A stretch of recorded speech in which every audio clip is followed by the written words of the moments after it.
Երկրի թիվ 1 պատասխանատուն հիշում եք մի քանի օրեր առաջ ասում է, որ հաթաթա էր անում, եթե դու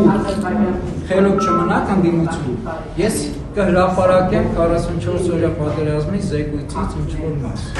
Այո, ինքը դրանով հողում է տալիս, իբր մեղավոր են ընդդիմադիր գործիչները, հրապարակել,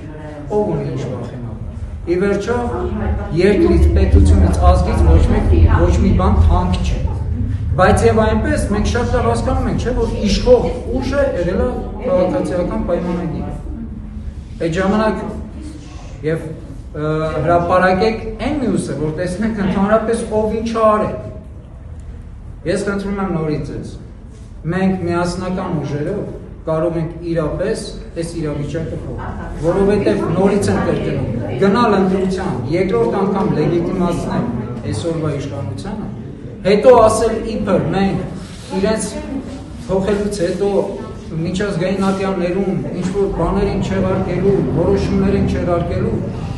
ժողովուրդ աննորմալություն, ոչ մեկ ոչինչ չի կարող չեղարկել։ Սա դառնալու է երրորդ անգամ վերընտրված ղեկավարին, որ Հայաստանի Հանրապետության անկախության պատմության մեջ երրորդ անգամ չի վերընտրվել, ոչ մեկը մնացել, իր գործողությունները պետք է չեղարկեք։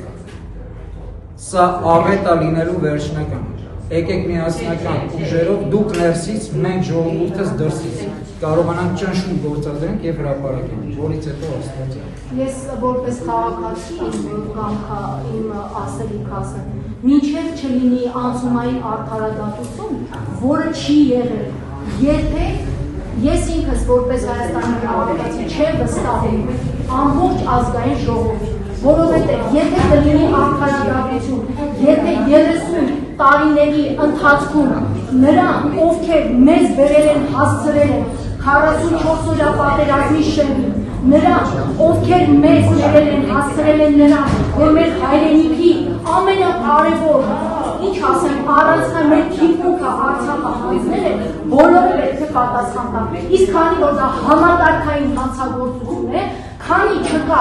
արդարադատություն, ով ուզում է լինի, ես չեմ վստահում։ Ոչ Հայաստան խմբակցությանը, ոչ պատիվ ունեն դաշույնի, առավել ևս թշնամական գործողություն հայ ժողովրդի դեմ իրականացած քաղաքացիական պայմանագրի։ Սա որպես քաղաքացի եմ ես իմ դիրքորոշումը հայտնում, հետևաբար